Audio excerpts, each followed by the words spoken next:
gmail.ca/5-tv to learn more.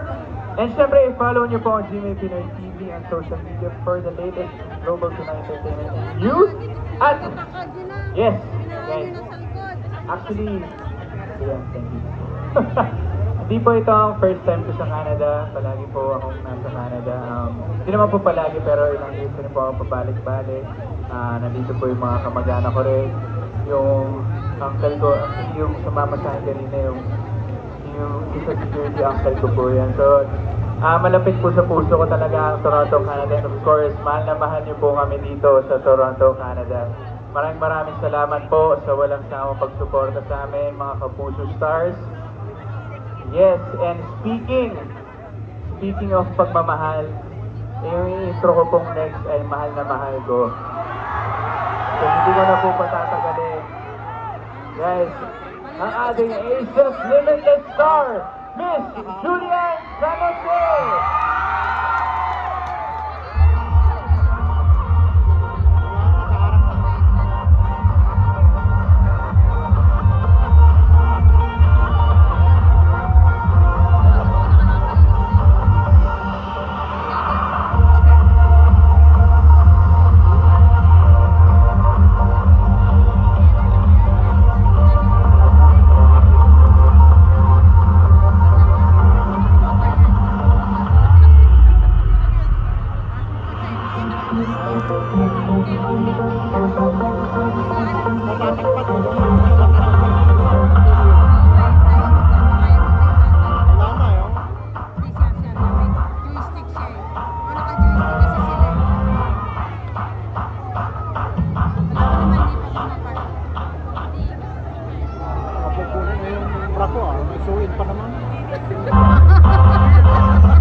dahil nga first time po dito sa Canada. Nasusunod, ay pagtatayin ko. Ngayon na lang po ulit kami nakapag-abot sa Taas mo, di maharangan mo lahat. Abala sila. And syempre, nakipagsalangan po namin sa Pinoy TV for doing it here sa Toronto, Canada. And maraming salamat po sa inyo lahat. At syempre, mabuhay ang Global Pinoy sa Toronto! Alright. Let me take this opportunity to, of course, promote our shows